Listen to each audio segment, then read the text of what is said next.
వాసిని శ్రీ శ్రీనివాసుని హృదయ నివాసిని శ్రీ ఆదిలక్ష్మి వందనమమ్మా.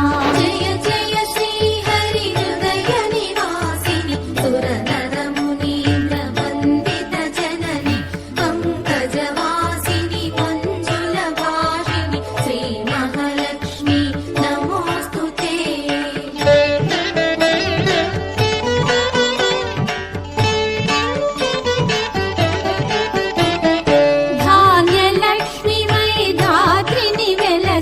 శ్రీతులను గాచే దయా తరంగిణి బంగారు పంటల భాగ్యమునొసగే శ్రీ సస్యలక్ష్మి కరుణి